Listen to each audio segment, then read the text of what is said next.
ചെവിക്ക് പിടിച്ച് പറഞ്ഞൊരു അധികാരമുള്ള ആളുകളോട് ഉണ്ട് ധൈര്യമായിട്ട്. അതുകൊണ്ട് തന്നെ പറയുന്നത്, ആ ധൈര്യത്തിൽ തന്നെ ഈ വിഷയം ഇവിടെ തെരഞ്ഞെടുത്തത്. അൽഹംദുലില്ലാഹ്, അല്ലാഹു ഖബൂലാക്കട്ടെ, അല്ലാഹു ഖബൂലാക്കട്ടെ. ആമീൻ യാ റബ്ബൽ ആലമീൻ. മഹാനായ ഹാഫിദ് ഇബ്നു ഹജർ അൽ അസ്ഖലാനി തങ്ങൾ നബി സല്ലല്ലാഹു അലൈഹി വസല്ലം തങ്ങളുടെ മൗലിദ് ആചരിക്കാൻ പറ്റുന്നത് ചെയ്യേണ്ടതാണ് എന്ന് എവിടെ നിന്നാണ് തെളിവെടുത്തത്? മാ സബത ഫി സ്വഹീഹൈൻ അന്ന നബിയ ഖദിമൽ മദീന സല്ലല്ലാഹു അലൈഹി വസല്ലം ഫവജദ അൽ യഹൂദ യസൂമൂൻ യൗമ ആശൂറ. നബി തങ്ങൾ പരിശുദ്ധമായ മദീനയിലേക്ക് വന്നപ്പോൾ ജൂതന്മാർ ആശൂറ ദിവസം നോമ്പെടുക്കുകയായിരുന്നു, മുഹറം 10. ഫസഅലഹും ഫഖാലൂ. ശരിക്കും മനസ്സിലാക്കുക, തെളിവെന്താണ്? തെളിവ് ചോദിക്കുന്നവര് ആരാ? ഇബ്നു ഹജർ അസ്ഖലാനി തങ്ങളൊക്കെ. ബുഖാരിക്ക് ശർഹ് ചെയ്ത ഏറ്റവും പ്രഗത്ഭമായ ശർഹ് ഫത്ഹുൽ ബാരിയാണ്. ഒരുപാട് ആളുകൾ ശർഹ് ചെയ്തു. ഏറ്റവും പ്രാമാണികമായ സ്വഹീഹുൽ ബുഖാരിയുടെ ഏറ്റവും പ്രാമാണികമായ വിവരണം നൽകുന്നത് മഹാനായ ഇബ്നു ഹജർ അസ്ഖലാനി തങ്ങളാണ്. അവർ പറയുന്നു, അല്ലാഹുവിന്റെ റസൂൽ മദീനയിലേക്ക് വന്നപ്പോൾ ജൂതന്മാർ നോമ്പെടുക്കുന്നത് കണ്ടു, മുഹറം 10. തങ്ങൾ ചോദിച്ചു, എന്തേ നോമ്പെടുക്കാൻ കാരണം? അവർ പറഞ്ഞു, ഹാദാ യൗമുൻ അഗ്റഖല്ലാഹു ഫീഹി ഫിർഔൻ. ഫിർഔനെ അല്ലാഹു മുക്കിക്കളഞ്ഞ ദിവസമാണിത്. വനജ്ജാ മൂസ, മൂസ നബി അല്ലാഹു രക്ഷപ്പെടുത്തിയ ദിവസമാണ്. ഫനഹ്നു നസൂമുഹു ശുക്റൻ ലില്ലാഹ്. അല്ലാഹുവിന് ശുക്റായിട്ട് ഞങ്ങൾ നോമ്പെടുക്കുകയാണ്. മഹാനായ ഹാഫിദ് ഇബ്നു ഹജർ തങ്ങൾ അൽ അസ്ഖലാനി ഈ സംഭവത്തെ ആസ്പദമാക്കി വിവരിക്കുകയാണ്. അവരാണ് വിവരിച്ചു തരേണ്ടത്, അവരാണ് മനസ്സിലാക്കി തരേണ്ടത്. ഹദീസിന്റെ ബുഖാരിയുടെ പരിഭാഷ വീട്ടിൽ കൊണ്ടുപോയി വെച്ചിട്ട് നമുക്ക് നിയമം ഉണ്ടാക്കാൻ കഴിയില്ല. നമ്മൾ ആ മനസ്സിലാക്കുന്നതല്ല നിയമം. അത് ആലിമീങ്ങൾ പറയണം.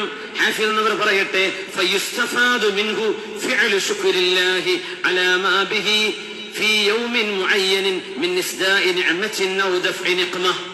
അങ്ങനെ വന്നാൽ നമുക്കൊരു നന്മയോ ഒരു അപകടമോ സംഭവിച്ച ദിവസം ആ നന്മക്ക് ശുക്റായും അള്ളാഹു രക്ഷപ്പെട്ട അപകടത്തിന് അള്ളാഹുവിന് ചെയ്യുന്ന പ്രായശ്ചിത്തമായിട്ടും അള്ളാഹുവിന്റെ വിപത്തുകൾ തടുക്കാൻ ഉദ്ദേശിച്ചുകൊണ്ടും അള്ളാഹുവിന് നന്ദി പ്രകടനം ഏതെങ്കിലും ഒരു പ്രത്യേകമായ ദിവസം ചെയ്യുന്നത് കൊണ്ട് യാതൊരു വിരോധവുമില്ല. എല്ലാ ദിവസവും ആ ദിവസം പ്രത്യേകമായ ദിവസം വരുമ്പോൾ ഒരു നന്മ ചെയ്യുന്നത്. ഒരു ഇബ്നു ഹജർ തങ്ങൾ ഇതാ പറ, ഒരു സംഭവം നമുക്ക് നടന്നു, അതിനെ ആ കൃത്യമായ സമയം വരുമ്പോ അള്ളാഹുവിന് ശുക്ർ ചെയ്തിട്ട് ഒരു നന്മ ചെയ്യൽ ഒരു വിരോധമല്ല, ഒരു വിരോധവുമില്ല. وأي نعمة أعظم من نعمة بروز هذا النبي نبي الرحمة. കരുണയുടെ നബിയായ അഷ്റഫുൽ ഖൽഖ് തങ്ങൾ അല്ലാഹുവിന്റെ റസൂൽ വന്ന നിഅമത്തിനോളം വലിയൊരു നിഅമത്ത് ഉമ്മത്തിന് എന്താണുള്ളത്? അപ്പൊ നബി മരിച്ചില്ലേ? നബി വഫാത്തായ ദിവസം കൂടിയല്ലേ? അതൊന്നുകൂടെ ആവർത്തിക്കുന്നു. മുമ്പ് നമ്മൾ പറഞ്ഞിട്ടുണ്ട്, വഫാത്ത് ആചരണം, ദുഃഖാചരണം എന്ന് പറയുന്നത് ശറഇൽ 3 ദിവസമാണ് ശറ അനുവദിച്ചത്.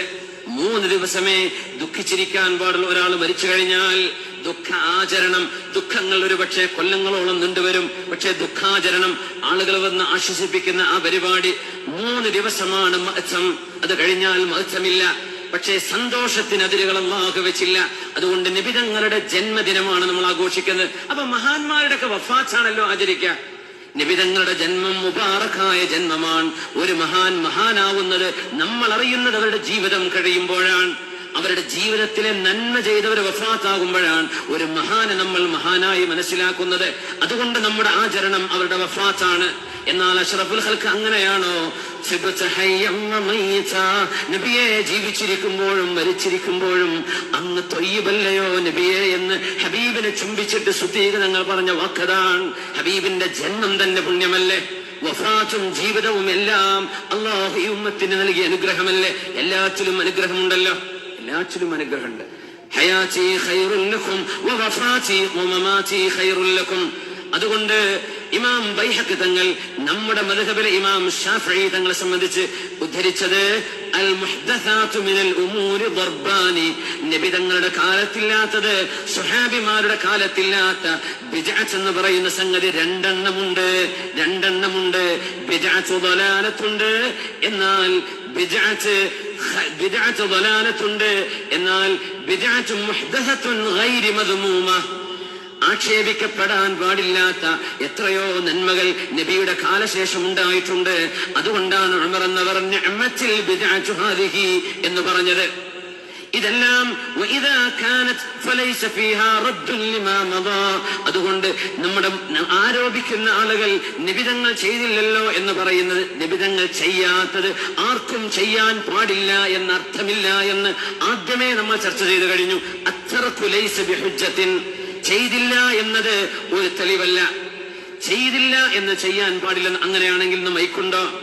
ഇത് ഉപയോഗിക്കുന്നില്ലേ? 2 ഹറമൈനുകൾ ഉപയോഗിക്കുന്നില്ലേ? ലോക മസ്ജിദുകൾ ഉപയോഗിക്കുന്നില്ലേ? എന്തെല്ലാം സംവിധാനങ്ങൾ, എന്തെല്ലാം സംഗതികൾ, കോടിക്കണക്കിന് സംഭവങ്ങളില്ലേ തങ്ങളുടെ കാലത്തില്ലാത്തത്? നമ്മൾ ഉപയോഗിക്കുന്ന മൊബൈൽ ഫോൺ അടക്കം ഇതിന്റെ വിധി എന്താ? ജായിസ്. അൽ അസ്ലു അൽ ഹിൽ, ഹലാലാവലാണ് അസ്ല്, ഹറാമാവണം തെളിവ് വേണം. അസ്ലു അലൈക്കും മാ ഹറമ റബ്ബി, എന്റെ റബ്ബ് ഹറാമാക്കിയത് എന്താണെന്ന് ഞാൻ പറഞ്ഞു തരാം. എന്താണ് അതിന്റെ അർത്ഥം? ഹലാലാണ് അസ്ല്, അത് ഹറാമാണെങ്കിൽ തെളിവ് വേറെ വേണം. ഇത് ചെയ്യരുതെന്ന് ആരെങ്കിലും പറഞ്ഞോ? ഇമാം സുയൂത്തി റഹ്മത്തുള്ളാഹി അലൈഹി വഅമലുൽ മൗലിദി ലൈസ ഫീഹി മുഖാലഫത്തുൻ ലികിതാബിൻ വലാ സുന്നത്തിൻ, മൗലിദ് കഴിക്കുന്നതിൽ ഖുർആനിനോ സുന്നത്തിനോ വിരുദ്ധമായി ഒന്നുമില്ല. ആര്? ഖാതിമത്തുൽ ഹുഫാൽ ഇമാം സുയൂത്തി തങ്ങൾ. വലാ അസരിൻ വലാ ഇജ്മാഇൻ, പണ്ഡിതന്മാരുടെ ഏകാഭിപ്രായത്തിനോ സ്വഹാബത്തിന്റെ അസറിനോ നബിയുടെ സുന്നത്തിനോ അള്ളാന്റെ കിതാബിനോ വിരുദ്ധമായി ഒന്നും മൗലിദ് കഴിക്കുന്നതിലില്ല, നബിയുടെ ജനനം ആചരിക്കുന്നതിൽ ഇല്ല. ഫഹിയ ഗൈറു മദ്മൂമ, അത് ആക്ഷേപിക്കാൻ പാടില്ലാത്തതാണ്. ആര് പറഞ്ഞു? ജലാലുദ്ദീൻ സുയൂത്തി റഹ്മഹുല്ലാഹ്. കമാ ഫി ഇബാറത്തി ശാഫിഈ, ശാഫിഈ തങ്ങൾ അങ്ങനെയല്ലേ പറഞ്ഞത്? നബിയുടെ കാലത്തില്ലാത്തത് എല്ലാം ശിർക്കാണ്, കുഫറാണ്, ബിദ്അത്താണെന്ന് പറയല്ലേ. ഭക്ഷണം കൊടുക്കുന്നത്, അതിൽ അൽ ഖാലി അൻ ഇഖ്തിറാഫിൽ ആസാമി, തെറ്റുകളില്ലാതെ ഭക്ഷണം കൊടുക്കാം. കള്ളു വിളമ്പി അത് ഹറാമാണ്, ചെയ്യാൻ പാടില്ല. പാവപ്പെട്ടവർക്കും വിശക്കുന്നവർക്കും കൂട്ടുകാർക്കും നാട്ടുകാർക്കും ഭക്ഷണം വിളമ്പിക്കൊടുത്താൽ എന്ത് കുഴപ്പം? മിനൽ ബിദ്അഇൽ മൻജൂബ, അത് സുന്നത്തായ ബിദ്അത്താണ്. കമാ അബ്ബറ ബിഹി അൻഹു ബിദാലിക സുൽത്താനുൽ ഉലമായി അൽ ഇസ്സ് ഇബ്നു അബ്ദുസ്സലാം. സുൽത്താനുൽ ഉലമാ ഇസ്സ് ഇബ്നു അബ്ദുസ്സലാം തങ്ങൾ പറഞ്ഞ പോലെ ഇത് സുന്നത്തായ ബിദ്അത്താണ്. അതാണ് ഇമാം ശാഫിഈ തങ്ങളുടെ അഭിപ്രായമെന്ന് മഹാനായ ഇമാം സുയൂത്തി റഹ്മത്തുള്ളാഹി അലൈഹി. ഇനി ആക്ഷേപിക്കേണ്ടവരെ സുയൂത്തി ഇമാമിനെയാണ് ആക്ഷേപിക്കേണ്ടത്, നമ്മളല്ല. ആ ഇമാമിന് വല്ലാൻ മാത്രം ആയിട്ടുണ്ടോ നിങ്ങൾ എന്നൊന്ന് കാണാൻ ആഗ്രഹമുണ്ട്. അത്രേ ഉള്ളൂ. നിങ്ങൾ ചെയ്യണ്ടേ? വേണ്ട. സുന്നത്തുകൾ നിർബന്ധമല്ലല്ലോ, നിങ്ങൾ ചെയ്യണ്ട. ചെയ്യുന്ന ആളുകൾ അത് ചെയ്യുമ്പോ ബിദ്അത്ത് തുടങ്ങി, കുഫ്ർ തുടങ്ങി, ശിർക്ക് തുടങ്ങി, ഇത് പറയല്ലേ. ദയവ് ചെയ്ത് നിങ്ങൾ വീട്ടിൽ പോയിട്ടിരുന്നോ, കടന്നുറങ്ങിക്കോ, ഒന്നും മിണ്ട. നബിയെ പറ്റി ആർക്ക് പറഞ്ഞു കൊടുക്കണ്ട. റബീഉൽ അവ്വലിലും പറയില്ല, അല്ലാത്തപ്പോഴും പറയണ്ട, ഒന്നും ചെയ്യണ്ട. പക്ഷെ അത് ചെയ്യുന്നവരെ എതിർക്കരുത്, ഇത്രേ പറയാനുള്ളൂ. നിങ്ങൾ എതിർക്കണ്ട, അത്രേ ഉള്ളൂ. ആലിമീങ്ങൾക്ക് അഭിപ്രായ വ്യത്യാസങ്ങൾ ഒരുപാടുണ്ടാകാം. പക്ഷേ ഇത്തരം ആലിമീങ്ങളുടെ പ്രമാണങ്ങൾ ഉണ്ടായതിന്റെ പേരിലാണ് നമ്മളത് ചെയ്യുന്നത്. ഇമാം സുയൂത്തി തങ്ങൾ മഹാനായ അൽ ഹാഫിദ് ശംസുദ്ദീൻ ഇബ്നു ജൗസി തങ്ങളിൽ നിന്ന് മഹാനവർ കിതാബ് എഴുതിയിട്ടുണ്ട്. അർഫു തഅരീഫ് ബിൽ മൗലിദ് ശരീഫ്, ഇബ്നു ജൗസിയുടെ കിതാബ്. ഇന്നഹു സഹ, അതിൽ മഹാനവർ പറയുന്നത് നബിയുടെ മൂച്ചാപ്പ അബൂ ലഹബ്. ആരാണ് അബൂ ലഹബ്? ഖുർആനിൽ സൂറത്ത് ഇറക്കിയില്ലയോ? തബ്ബത് യദാ അബീ ലഹബിൻ വതബ്, അബൂ ലഹബ് നശിച്ചു എന്ന് ഖുർആൻ എത്ര പറഞ്ഞു? അവൻ നരകത്തിലാണെന്ന് പറഞ്ഞു. ആ അബൂ ലഹബിന് നാളെ അദാബ്, നാളെ നരകത്തിന്റെ ശിക്ഷയിൽ എല്ലാ തിങ്കളാഴ്ചയും അല്ലാഹു ശിക്ഷയിൽ ഇളവ് നൽകുന്നുണ്ട്. അത് സ്വഹീഹായ ഹദീസാണ്. ലിയഅ്താഖിഹി സുവൈബ, സുവൈബ എന്ന അടിമ സ്ത്രീ. അള്ളാന്റെ റസൂല് ജനിച്ചു, നിങ്ങളുടെ അനുജൻ അബ്ദുള്ളക്ക് മുഹമ്മദ് എന്ന മോൻ ജനിച്ചു എന്ന സന്തോഷ വാർത്ത നബിയുടെ മൂസാപ്പയും നബിയെ ഉപദ്രവിച്ച ആളുമായ അബൂ ലഹബിനോട്, അബൂ ലഹബിന്റെ അടിമ സ്ത്രീയായിരുന്ന സുവൈബ ബീവി വന്ന് പറഞ്ഞപ്പോൾ അബൂ ലഹബ് സന്തോഷം കൊണ്ട് അവരെ സ്വതന്ത്രയാക്കി വിട്ടു. ആ സന്തോഷം പ്രകടിപ്പിച്ചതിന്റെ പേരിൽ കാഫിറായ അബൂ ലഹബ് ജൂസിയ ഫിന്നാരി ബിഫറഹിഹി ലൈലത ലൈലത മൗലിദിൻ നബി, അല്ലാഹുവിന്റെ റസൂൽ ജനിച്ച ആ രാത്രിയിൽ ആ പെണ്ണിനെ സ്വതന്ത്രയാക്കി സന്തോഷം കാണിച്ചതിന്റെ പേരിൽ നരകത്തിൽ എല്ലാ തിങ്കളാഴ്ചയും അല്ലാഹു അബൂലഹബിന് ശിക്ഷയിൽ ഇളവ് കൊടുക്കുന്നുണ്ടെങ്കിൽ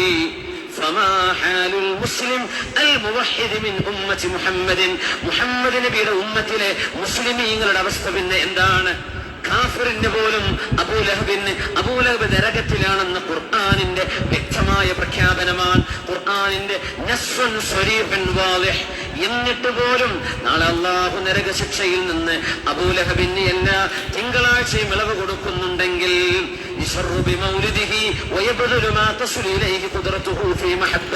നബിയെ ഇഷ്ടപ്പെടാൻ, നബിയോട് സ്നേഹം കാണാൻ, സ്നേഹം കാണിക്കാൻ പിഞ്ചുമക്കൾക്ക് റോഡരികിൽ ജ്യൂസ്, വെള്ളം, മിഠായി, മധുരം, ഭക്ഷണം ഇത് വിതരണം ചെയ്ത് മൗലായ ചൊല്ലി സ്വലാത്ത് ചൊല്ലി പോകുന്ന മക്കൾക്ക് ആ പരിപാടിയിൽ സന്തോഷത്തോടെ കൂടുമ്പോൾ എങ്ങനെയാണ് നിങ്ങൾ അതിനെ എതിർക്കുന്നത്? ആ മുഅ്മിനായ മനുഷ്യന് എത്ര കൂലി അല്ലാഹു കൊടുക്കും? ഇത് മുഅ്മിനീങ്ങളാണ് ചെയ്യുന്നത്. ലഅംരി ഇന്നമാ യകൂനു ജസാഉഹു മിനല്ലാഹിൽ കരീം അൻ യുദ്ഖിലഹു ബിഫദ്ലിഹി ജന്നത്തൻ നഈം. അല്ലാഹു ആ മുഅ്മിനീങ്ങളെ ഹബീബിനോട് സ്നേഹം കാണിച്ചതിന്റെ പേരിൽ സ്വർഗം കൊടുക്കുമെന്നല്ലേ പറയേണ്ടത്? ഒരു സംഭവം പറയട്ടെ. അല്ലാഹുവിന്റെ റസൂലിന്റെ സ്വഹാബികളിൽ ഒരാൾ കള്ളു കുടിച്ചതിന്റെ പേരിൽ പല പ്രാവശ്യം നബിയുടെ മുമ്പിൽ വന്ന് അടിവാങ്ങിപ്പോയ ആൾ, മദ്യപാനത്തിന് ശിക്ഷ വാങ്ങിയ ആൾ, അപ്പോഴാണ് മൂന്നാമത്തെ തവണ ശിക്ഷ വാങ്ങി പോകുമ്പോൾ സദസ്സിൽ നിന്ന് ഒരാൾ പറഞ്ഞു,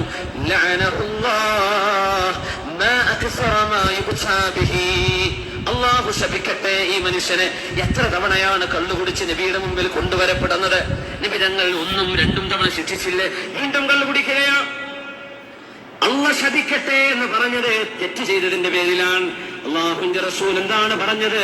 ഹദീസ് സ്വഹീഹായ ഹദീസാണിത്. തങ്ങൾ പറഞ്ഞു, ലാ തൽഅനൂ, ആ മനുഷ്യനെ നിങ്ങൾ ശപിക്കരുത്. ഫഇന്നല്ലദീ അഅലമു, ഞാൻ അറിയുന്നത്, അന്നഹു യുഹിബ്ബുല്ലാഹ വറസൂലഹു, ഇയാൾ അല്ലാഹുവിനെയും അവന്റെ റസൂലിനെയും സ്നേഹിക്കുന്ന ആളാണ്. ആളുകളുടിയനാണ്, പക്ഷേ നബിയോടും അള്ളാഹിനോടും സ്നേഹമുണ്ട്. ആര് പറഞ്ഞു? മുഹമ്മദ് റസൂലുള്ളാഹ് സ്വല്ലല്ലാഹു അലൈഹി വസല്ലം. അതുകൊണ്ട് ഹുബ്ബിന് അത്രയും പാപങ്ങൾക്കിടയിൽ പോലും ഹുബ്ബിന് സ്ഥാനമുണ്ടെങ്കിൽ മുഅ്മിനീങ്ങൾ ചെയ്യുന്ന ഈ നന്മക്ക് അല്ലാഹു സ്വർഗം കൊടുക്കുമെന്നാണ് എന്റെ പ്രതീക്ഷയെന്ന് മഹാനായ ഹാഫിൾ ശംസുദ്ദീൻ ഇബ്നുൽ ജൗസി റഹ്മത്തുള്ളാഹി അലൈഹി